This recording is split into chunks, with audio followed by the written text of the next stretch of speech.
in one of the most secretive nations on Earth, led by a man seen only through state-issued film. Tension, secrecy, and military might are shaping new headlines. Kim Jong Un has again stepped into the global spotlight, not with speeches directed toward the world, but with actions that demand attention. Recent events inside North Korea have raised questions. Why is the country rapidly expanding its air power? Why are new missile systems being tested? Why is Kim Jong Un forming tighter bonds with Russia and China? Tonight, we go inside these developments.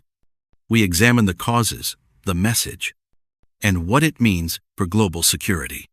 Before enjoying this documentary, don't forget to like, comment, share, subscribe, and hit the notification bell so you don't miss our next historical deep dive, because this is only the beginning. Section 1. The military ceremony that wasn't just a ceremony.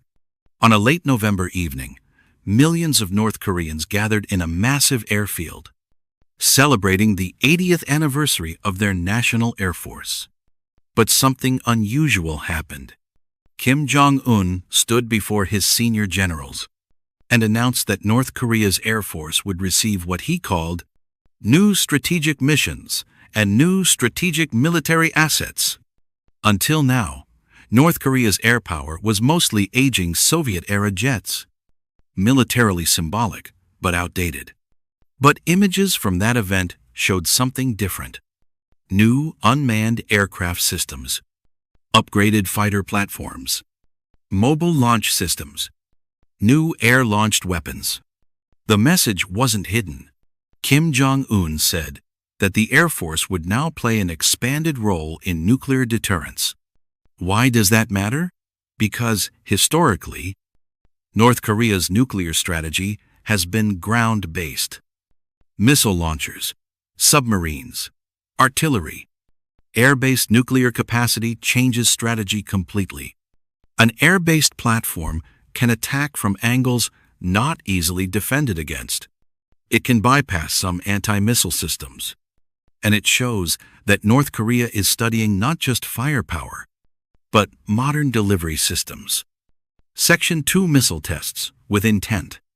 As quickly as the ceremony ended, missile launches resumed. Multiple ballistic missiles were launched within days, described internally as nuclear counterstrike simulations, targeting U.S.-aligned bases. These tests often happen after something very specific: joint U.S. and South Korean military exercises. To North Korea, these drills represent preparation for invasion. So Pyongyang responds with its own symbolic rehearsal. Then came a bolder claim, a test of what North Korean media described as a hypersonic weapon. Hypersonic technology matters because it is harder to intercept, capable of unpredictable maneuvering in the atmosphere, and useful for bypassing missile defenses. Was it real? External experts remain cautious, but North Korea's direction is unmistakable. Its missile program is not slowing down. It is accelerating. And these tests have a dual purpose. They are real tactical trials and public messaging. The intended audience is not just South Korea. It is Washington, Tokyo, and every country watching the Pacific. Section 3. A rare trip outside the border. Months later, Kim Jong Un was seen boarding his armored train. Destination Beijing, China. This was one of Kim's only foreign appearances in years. In Beijing, he stood among world leaders during an anniversary event tied to World War II. Sitting beside him, China's President Xi Jinping. Behind the scenes, talks with Russian President Vladimir Putin.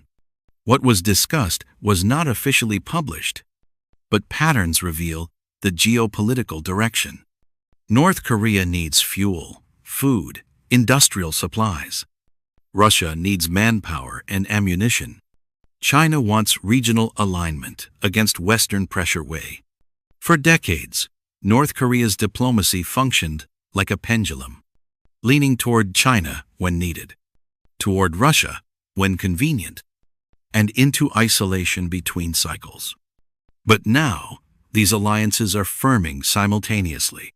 This alignment, Beijing, Moscow, Pyongyang, signals a bloc forming against Western influence. Section 4 troops crossing borders. Another unusual possibility surfaced. Reports indicate that North Korea may have sent thousands of military personnel to Russia under the name of infrastructure reconstruction. North Korea historically does not send large groups of soldiers outside its borders. If confirmed, this would represent strategic cooperation beyond simple agreement. It would mean North Korea is investing manpower into Russia's war logistics, possibly in exchange for fuel, weapons, technology, or diplomatic protection. This is not just symbolic, it is commitment. Section 5. Why all of this matters. Taken individually, each of these events is significant.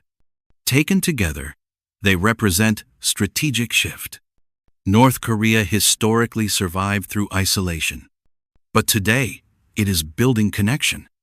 Military connection, logistic connection, diplomatic connection.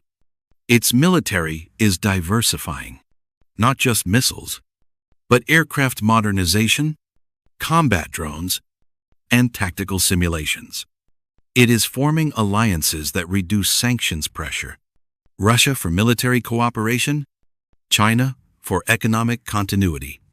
Most importantly, Kim Jong Un is sending a message. North Korea is not stepping back. It is preparing for greater relevance in regional balance. At the last, where this leads remains uncertain. Will these alliances deepen? Will experimental weapons become operational? Will tensions rise or de-escalate? Asterisk. We cannot know. But we do know this. North Korea is changing its posture, its capability, and its presence. And as that transformation unfolds, the world will continue watching. This chapter is still being written. If you enjoyed this documentary, don't forget to like, comment, share, subscribe, and hit the notification bell so you don't miss our next historical deep dive. Because this is only the beginning. Thanks for watching.